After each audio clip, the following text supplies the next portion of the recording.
Ryan Aranda here, my best life Paraguay.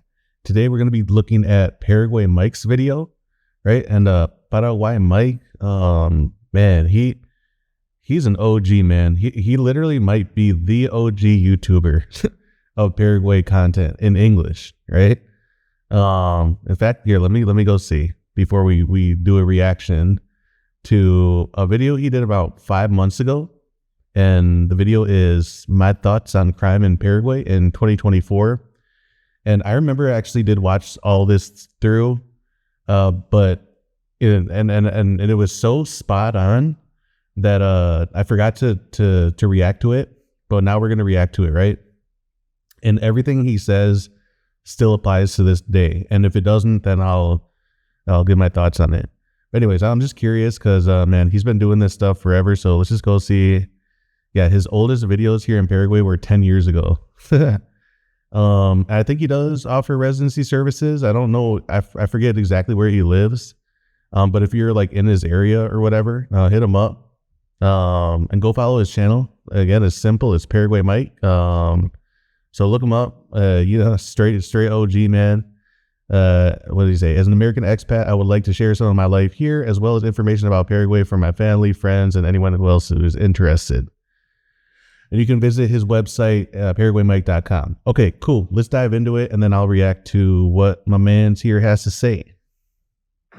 Okay, so it's Saturday, and as you can see, I'm here in Atera, in my quincho, and we're going to have an asado here. We've got people coming over, so very shortly I'm going to get that thing cleaned up and get it ready to get fired up, throw some meat on it, because we got a group of friends coming over to have an asado. And it's a hot day today. It's 34 degrees Celsius. That's like 94, 95 degrees Fahrenheit. And it's humid. You could see the sweat pouring off me. And here in Paraguay, there's only one way to beat that kind of heat.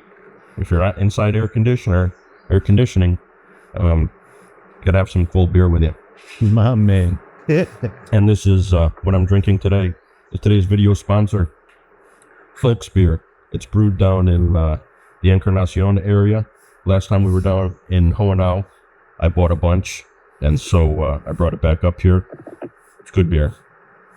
But anyway, as you can see from the title, the topic of today's video is crime in Paraguay. Now, when I'm making this video here about crime in Paraguay, I'm not going to be quoting statistics.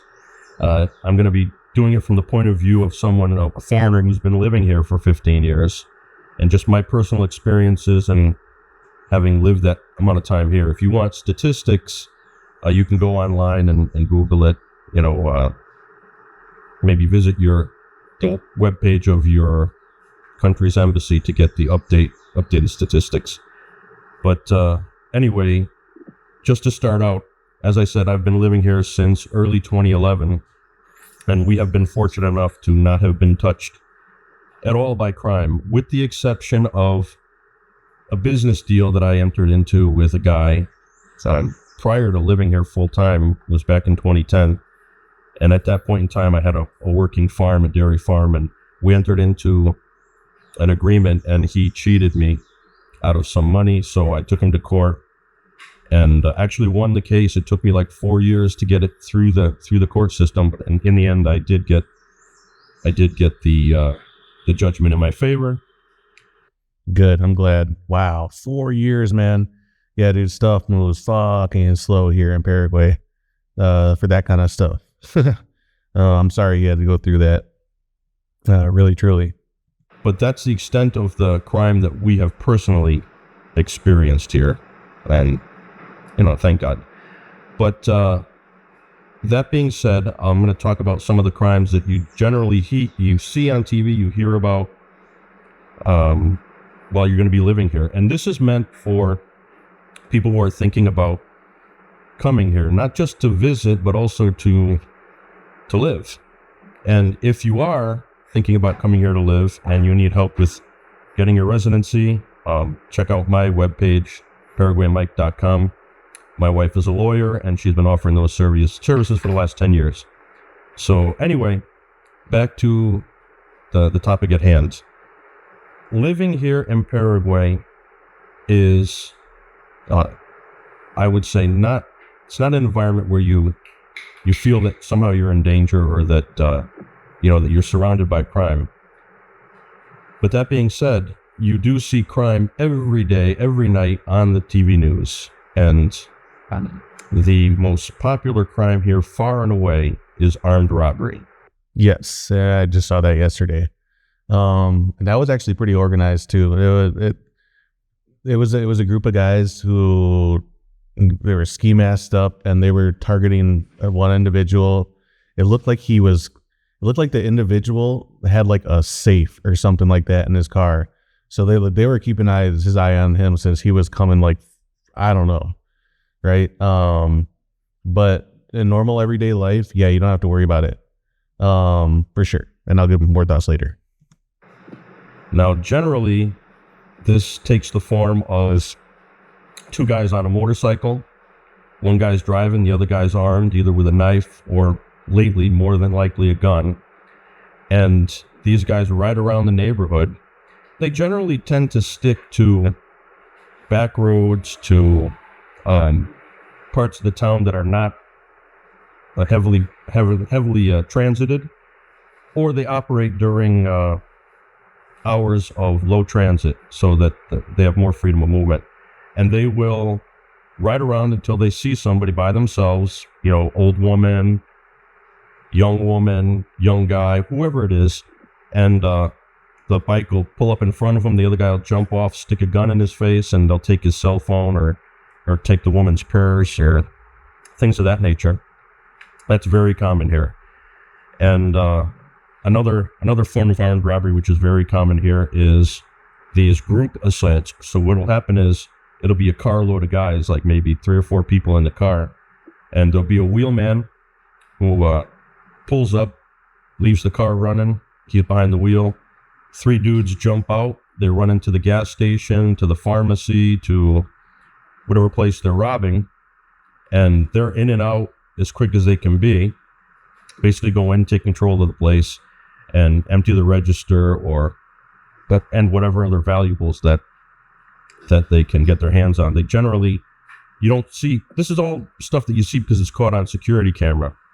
So it's very popular now. Most places are completely covered. It have coverage for security cameras for their own protection. So that's the stuff that makes it to the TV news.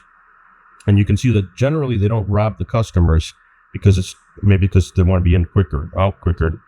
And so that's basically the most common crime, right? But aside from that, now you've got also some bigger elements which operate in the country that do more serious types of crimes. Basically, there's 2 groups that operate out of Brazil. Yeah, before he gets into that, he's right with the armed robbery stuff. It does go down. It's not even as close as common as other Latin American countries. Pretty much any other Latin American country, with like maybe the exception of like Costa Rica or even El Salvador for these days, which are safer. But yeah, even more armed robberies will go down, like Brazil for sure, absolutely, even Argentina for that matter. Yeah, and they're cowards. They will target the weak. You do want to be careful, like having your phone out and all that stuff, like I do when I do walk and talks, right?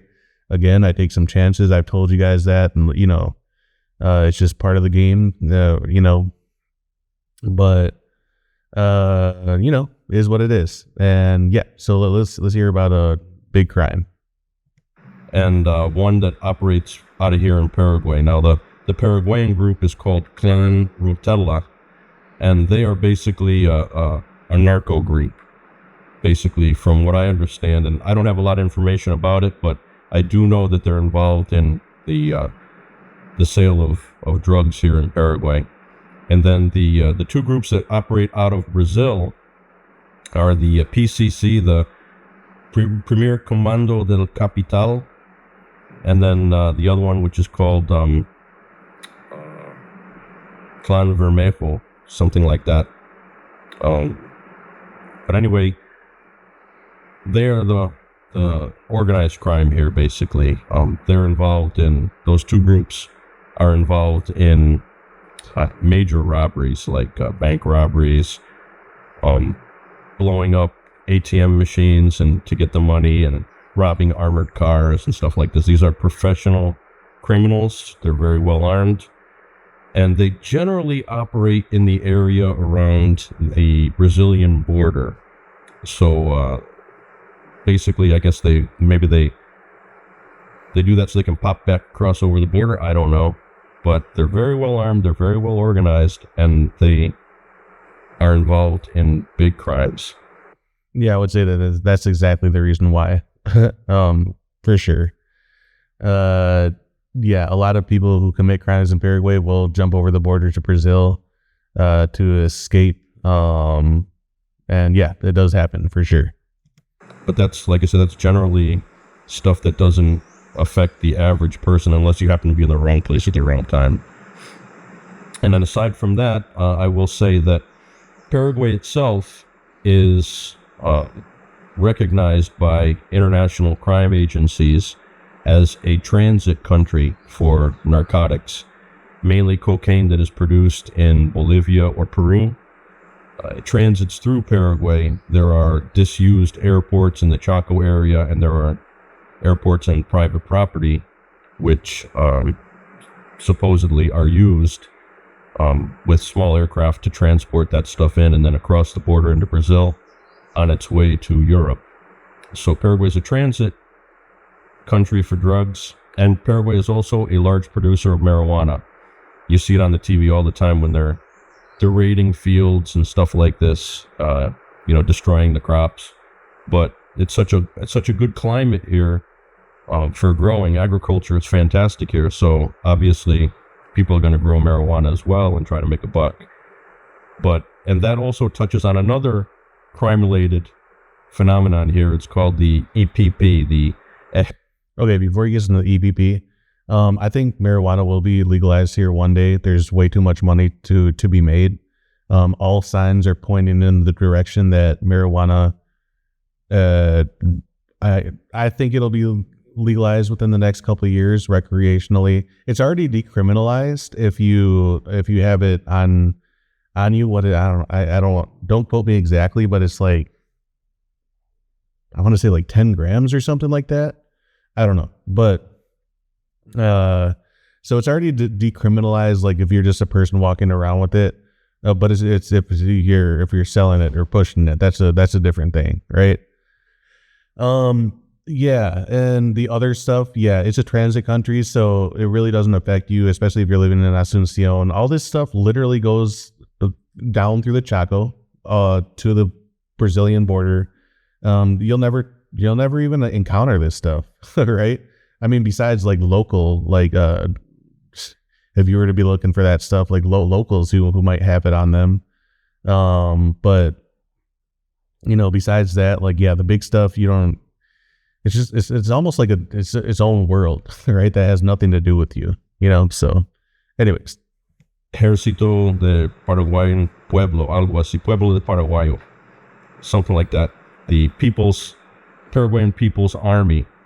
And basically what that is a front for narcotics trafficking in reality. Basically, it's supposedly a military force or a paramilitary force designed around or very similar to the FARC in Colombia. Basically, Marxist-Leninist ideology and everything else. But in reality, what it is just people that are being used to basically protect large marijuana production on the Brazilian border. Yeah, before they started as a Che Guevara type revolutionary groups, they were never gonna come of any power, even back in the day. Then they transitioned into pretty much private militia for hire. That now they work for narcos, like he's saying. Yeah, at least in my understanding, I think that's true. Again, doesn't affect you at all. This stuff literally plays out in the jungles, far away from the cities, right? Now, if you go start living in some of these towns, especially on the Brazilian border, then you might get caught in the wrong situation at the wrong time, etc. But I highly advise you to not live on the Brazilian border, with the exception of maybe Ciudad del Este, right? That's a transit hub. That's fine. But if you go start going north of that, that's when you're going to find problems. Okay.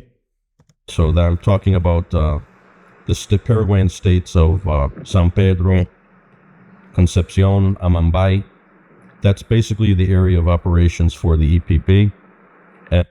Yes, and you know what he just included in there is Concepcion. Okay, I guess. All right, fine. All right, let's bring up a map. I wasn't gonna do this, but all right. Okay.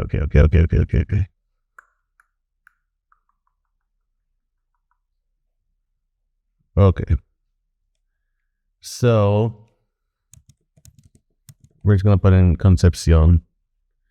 Yeah, I know this is a town that a lot of you guys are like, oh, it's so jolly and wonderful, and it's in the middle of, literally the middle of Paraguay. But even getting up here, you're kind of getting a little bit too close to, and I'll show you why. I'll show you exactly why. You know what he just said? Coming from up here, this is a major route, you guys, that a lot of trucks come through here. And they go right through Concepcion. So, and where does it go to? The most dangerous city in all of Paraguay, which is Pedro Juan Caballero. Exactly where you should not live.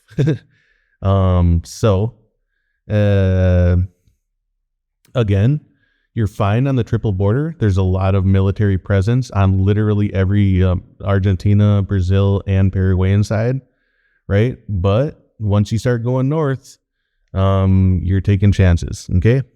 And so just stay clear of it, man. Stay clear of their business. Don't get involved in their shit. Don't live up there. Maybe some of you might take a chance, but anyways, this is exactly what he was saying.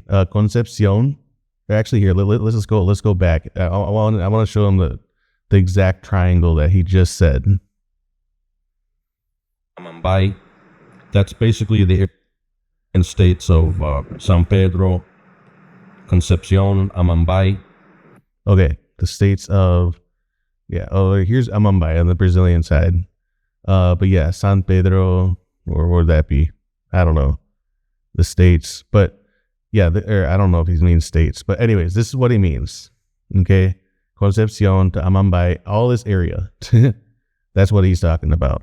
Okay, all right, let's get back. That's basically the area of operations for the EPP, and like I said, they're involved in some violent assaults against police, stuff like this. They've kidnapped police in the past, and Paraguayan military. The Paraguayan government has had military deployed there for more than 10 years trying to eradicate this group, and they can't do it because there's so much corruption involved anyway. It's kind of like a symbolic. The EPP are like a symbolic paramilitary group, and then the people fighting against them are doing so symbolically as well. It's kind of like this, strange situation where, in reality, big money is being made moving these narcotics, and certain politicians and important people in the Paraguayan government are getting paid, and so they're looking the other way without seeming to look the other way. That's my opinion.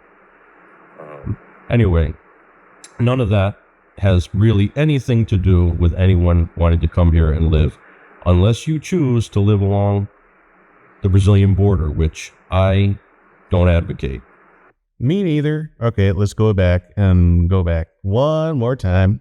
Just to show you exactly where he's talking about. And again, I know that a lot of you guys want to like Concepcion. Yeah, there's stuff to see, I guess. Just make it a day trip. Don't fucking live there if you're not a local. Don't let people drag you there. Yeah, you're gonna be decent actually up here, right? Because this is there's more government stuff, legit government agencies up here. But once you start getting like way over here, nah, I don't know, man. I wouldn't do it. But aside from that, you're really not going to come into contact with any of these kind of people. I guess the main things that you'd have to worry about coming here to live in Paraguay, I mean, having talked about what crime looks like here, from my point of view. Well, actually, here, let's go back and nerd out one more second, actually. So the reason why there's more, this is a little bit more legitimate, is because of, man, I don't know if it's going to pop up on the map if I search for it. What's it called? Man, why am I forgetting this? Highway way from Chile to Brazil. Why am I forgetting what it's called? Bioceanic Corridor Highway. Okay, this is why. Okay, here, hold up. Sorry, guys. Bioceanic Corridor.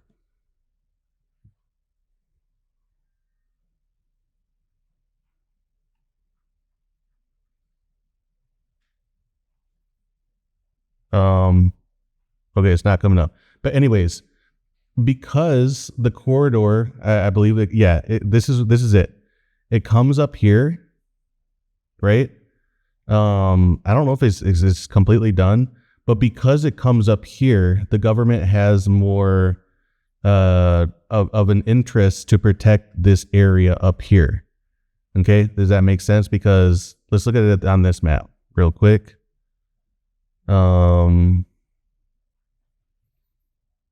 Come on, man. Let's go. Sorry. Let's go. Can we see a map, please? Come on, man. Bioceanic order.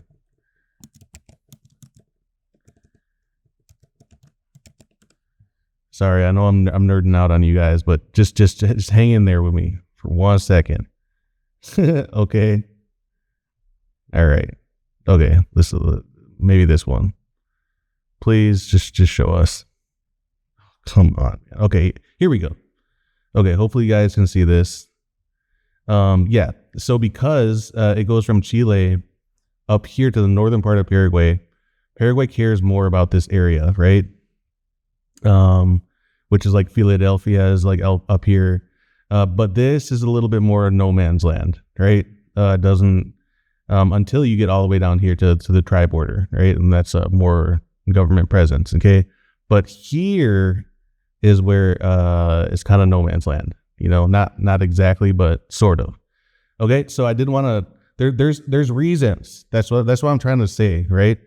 There's reasons why, because you wouldn't think of that, right? Like, wait, why is it like more dangerous here but not here, right? And honestly, there's no production of that stuff here. Here is way more dense jungle, so you have more places to hide, all kinds of stuff, man, way over here.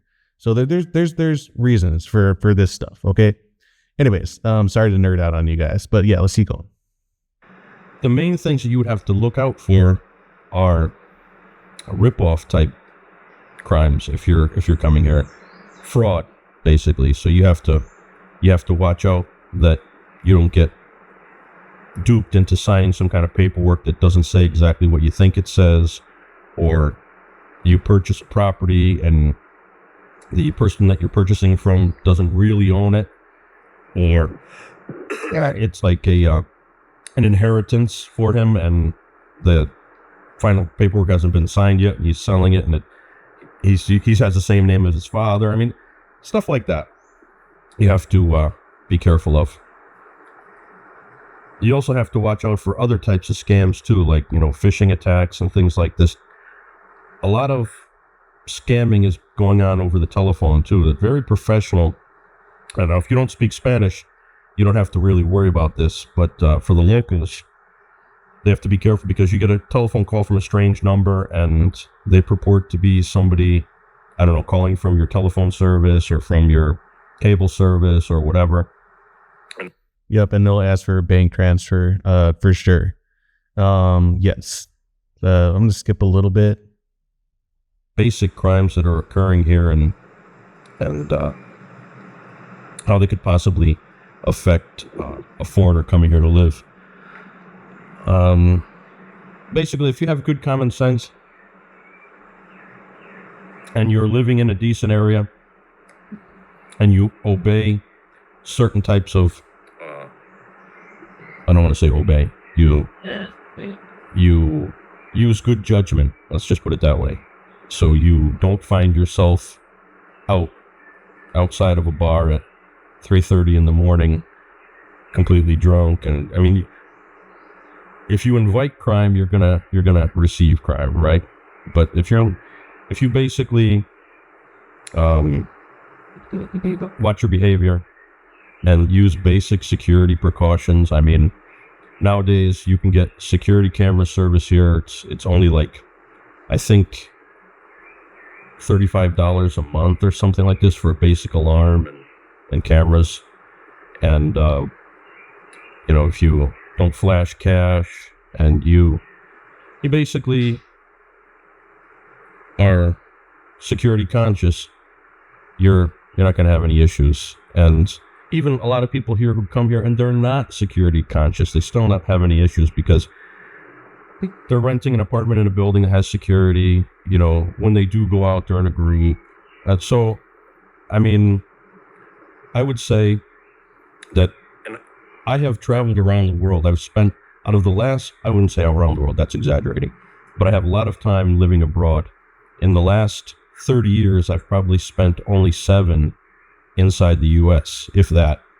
And so I've lived a bunch of different places, and Paraguay is like one of the safest places I've ever lived. I mean, I'm comparing even with European countries. I mean, I've never had any type of even threat of a situation that was going to be violent or it was going to result in a robbery or some type of assault, something like that. So anyway, if you are thinking of coming here, I would say rest easy. It's not like a typical Latin American country, I would say. A lot of our neighbors have much more crime and much more violence than we have here in Paraguay. But anyway, I am going to finish this beer. I'm sitting here sweating, and I have to now start the fire, get the coals going, because I got to get working on the asado. So, adios, amigos. My man, Paraguay Mike, go follow him, you guys. Again, these are his thoughts on crime in Paraguay in 2024. Pretty much all this still applies to 2025 here. Go give him a like, go subscribe to his channel. You're the OG Mike, when it comes to YouTube, English speaking content, around Paraguay. You're not a freaking guru, and I don't like gurus, man. So anyways, yeah, no, Mike is the real one. So a couple other things I'll add is the one other kind of scam that I got scammed, I'll admit, is Facebook Marketplace. When you're looking to buy like appliances, that kind of thing. Thought I found a good deal, and they ended up not being legit. You know what I mean? No, I didn't lose that much, but I stupidly put down a down payment, right, without actually like knowing that this is a legit business, etc. Right? And they got me for it. You know what I mean? So, anyways, yeah, and so that kind of thing can happen. I know it was the stupidest thing I've ever done. So yeah. So besides that, yeah, otherwise what he's talking about when it comes to like your personal safety, yeah, everything that he says is spot on. I know he didn't bring up statistics, but the last time I checked, actually, the USA had a higher murder rate than Paraguay, which is almost unfathomable. Well, I guess it is fathomable now with all the shootings and all the crazy stuff that goes on in the USA, right? But it's on par with Western countries for safety, if not safer. Especially in like high metropolitan areas, and even Europe has a lot of issues with safety. Especially like London and stuff, like with stabbings, and nobody can afford anything, and everybody's just fucking down and out and drugged up and blitzed out of their mind on alcohol, and just like on every single day of their lives and stuff. So, So yeah, Paraguay is a lot safer, Now, is it 100% safe? No, obviously not. But it is safer for sure. That's like hands down. And yeah, so I don't really have much to add. This is exactly why I remember seeing this video and I wanted to react to it, but I just completely I don't know, I forgot. And then I had issues later when I tried to again with my computer. But I'll get this video out to you guys. I know you guys asked me a lot about safety in Paraguay.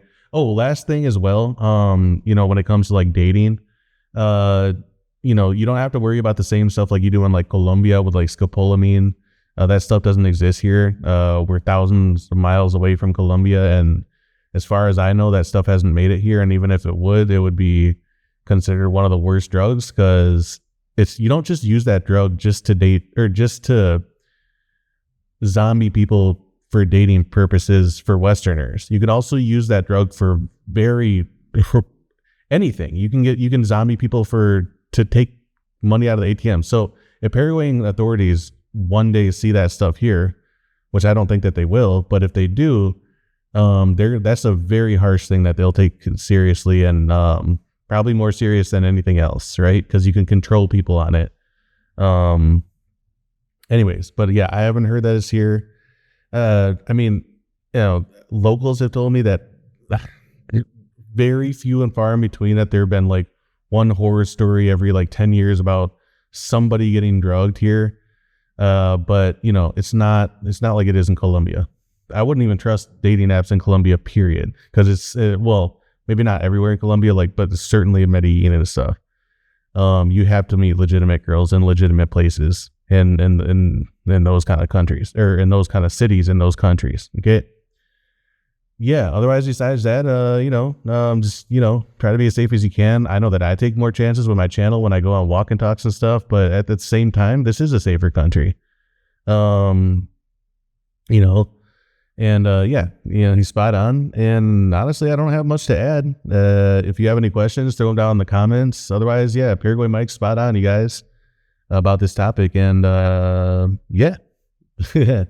Is there any last things I want to say? I don't think so. I think that's pretty much it. Yeah, he covered everything pretty well. So yeah, I'm out. This is Ryan Aranda, My Best Life Paraguay, and I'll see you on the next one. Peace.